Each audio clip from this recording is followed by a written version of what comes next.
गोवंश चोरीसाठी कारचा वापर, बिलोलीत चोरांच्या मुसक्या आवळल्या. जिल्ह्यात तसेच राज्यात गोवंश चोरीच्या प्रकरणात आणि घटनात वाढ झाली असून जिल्ह्यातील अनेक गावात गोवंश चोरीच्या घटना निरंतर वाढत आहेत.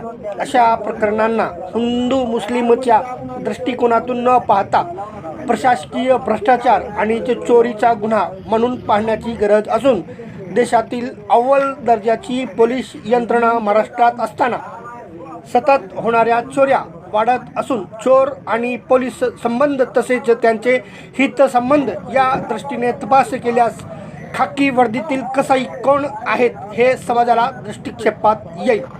मिशन फ्लश आउटच्या गाजावाजा होत असताना एकटा अधिकारी गुन्हेगारी संपवू शकत नाही. त्यांना संपूर्ण यंत्रणेने सकारात्मक सहकार्य करणे अपेक्षित असून ग्रामस्तरावर ग्राम सुरक्षा समिती स्थापनेचा आग्रह माननीय पोलीस अधिकारी शहाजी उमाप यांनी केला असला तरी पैशाच्या मागे लागलेला कर्मचारी गुन्ह्याची उकल करेल का याबाबत शंका असून केवळ तांत्रिक गुन्हे नोंद करून न्यायालयाला कामाला लावण्याचे कार्य भ्रष्ट अधिकारी करीत असून राज्यमातेचा दर्जा दिलेला असताना गायीची चोरी करून हत्या करणे व उघडपणे तहारी बिर्याणीच्या नावाने गोमांसयुक्त भोजन विक्री कुणाच्या आशीर्वादाने होते हे काही सामान्य जनांना कळत नसेल का? पोलीस पुत्र, पोलीस पत्नी, पोलीस परिवाराने घरी आणलेली रक्कम गोमांसाकडे डोळजाक केल्याने आलेली तर नाही ना? याबाबत चौकशी करूनच त्या रकमेचा उपभोग करावा तर आणि तरच गोवंश चोरी आणि गोवंश हत्या बंद पडतील. पाहत रहा आमच्या चॅनल रिपब्लिक हिंदुस्तान.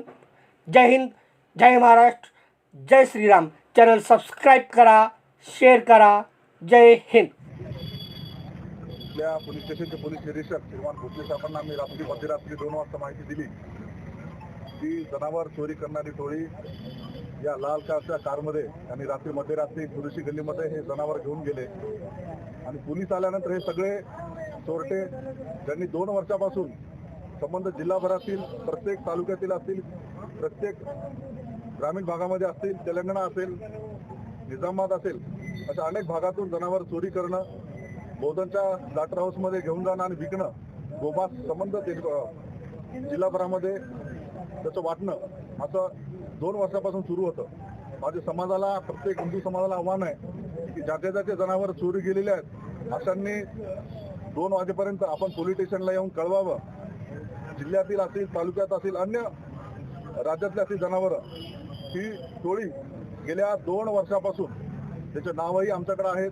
माननीय SP साहेबांना मी 2-3 महिन्याखाली या सर्वांचे नावं सुद्धा दिलेले आहेत की जनावर चोरी करणारी टीम त्याच्यामध्ये बिरुलीमधले 10 जण आहेत, अन्य कुंडलवाडीमधली टोळी आहे.